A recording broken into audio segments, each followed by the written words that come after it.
Hello and welcome to Wisdom on Wednesday. I'm here with Ellen and we are continuing our series on truths for calming our anxious hearts and minds. And today we are talking about resilience and how to face our fears with resilience. And so this is based on a book by Kathy Cook, and Ellen's going to share a little bit about Kathy and the book. Yes. So Kathy Cook's new book called Resilient Kids is a book that's full of great information about how to grow resilience not only in our children but in ourselves as well. And she focuses on 5 areas: academic, physical, emotional, social, and spiritual resilience. And the book is full of great tips on really how to grow resilient, which really does combat anxiety. And we're going to kind of share why that is today. But I want to mention before we start, just to go backward in this series, all the self-help tips and things we can do in growing things through our behavior and our practices fall short if we're not inwardly whole, if we're not walking in our true identity, like we talked about with Jamie Winship's book a couple weeks ago, Living Fearless, or if we have a posture toward God that is inaccurate, Right. like was mentioned in Skye Jethani's book, or if we just simply are not fully aware of how we are created fully with emotions, with a heart, and bringing our heart and mind in sync together, which we talked about from Emotional Healthy Spirituality by Peter Scazzero. So today, adding to that, when we're emotionally and spiritually healthy on the inside, we have a greater ability to grow resilience. That's So right.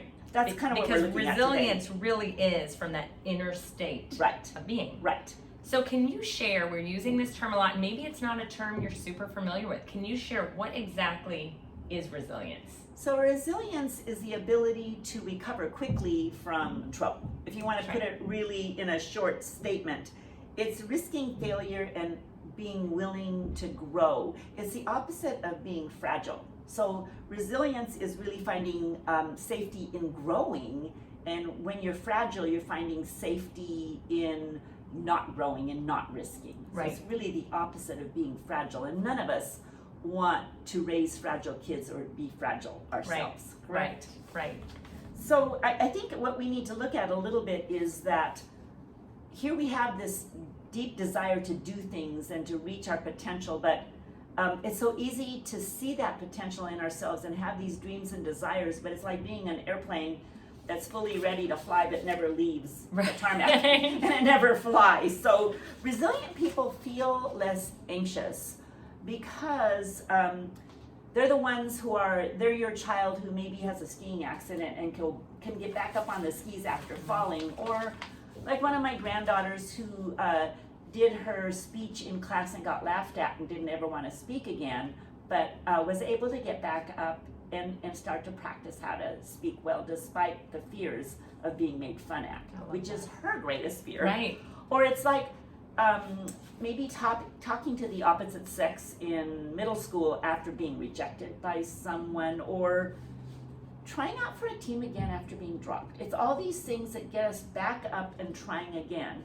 So your emotionally resilient kids are better able to handle that. They're better able to handle those social situations of gossip or being talked about or being made fun of.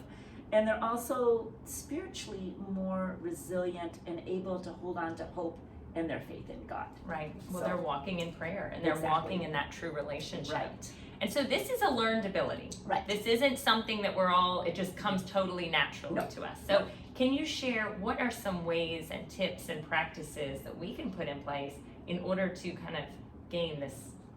And you're right, Resilience. Ashley, it is a learned ability, and it starts out as something you make as a choice. You aren't just going to naturally be resilient without having practiced it. So you make the choice one day at a time in little things and big things to rise up. And over time, it becomes a learned ability and a part of your character.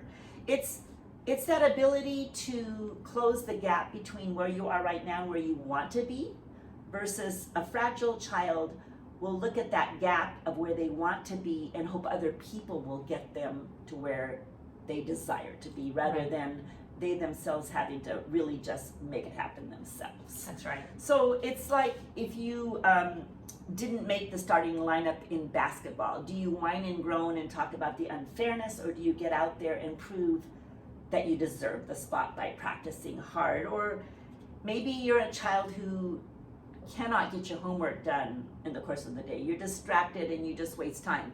And so you go to the teacher in the hopes that the teacher's going to lessen your homework rather than figuring out how to make it all happen. I think there's so many opportunities for us to help our kids practice resilience. Like in math, you can enter into a grade of math that feels too hard, right? And you can either say, oh, well, why try because I can't get this, or you can figure out the missing gaps of learning and get yourself ready to be able to manage the class. Right. So it's how you face those difficulties, and watching our kids do that is essential, and we are essential in the process, right? And it's so, essential and hard, because it is hard as parents. You feel like part of your role sometimes is to make things okay. Right. And it's not always, and that's not always the best approach, because if you're always fixing things, they're not learning how to fix them themselves. So what can happen is it feels good to interfere for your child. Right. To try to get a teacher or a coach to see it your way and change on behalf of your child, to pave the way for the child, to continually be in there trying to make things okay. There's something about being a helicopter parent that feels satisfying because you feel like you're doing your job. But what you got to watch for is that you're not growing this learned helplessness in your child, where they're counting on you to carry for them. In a way, when you do that, you're stealing from your children. That's right. Because more than doing things for them, they need to be equipped to do things for themselves. That's right. And that takes that ability to stand back. So you're supportive, you're encouraging, you're walking with them in their pain and their struggle, but you're expecting they're going to be the ones that come out of it on their own, right? That's right. And that's where you use some of the tips that we've talked about in past weeks of being the person that listens. Right. Being the person that prays with them. Right. But not necessarily being the person that's fixing everything for them. And Dr. Cook does a really good job in her book of giving you examples of when you step in and when you don't. I really encourage you to pick up her book, because there are times you might have a child who's really fragile in a certain area and they require more scaffolding of support. That's right. And so you need to be able to know your child, know their strengths, know their weaknesses, and offer wise support with the path of getting the child to grow resilient themselves. Yes. Unfortunately, we all need to raise our kids to not need us in the future, Ashley. That's right. Because eventually, you're not going to be calling their boss one day when they're working, or you're not going to be, so it is important that they are learning those skills at a younger age. Yes. And that's something that, through prayer and through having that resilience and practicing it within ourselves, we are then able to pass along to our kids.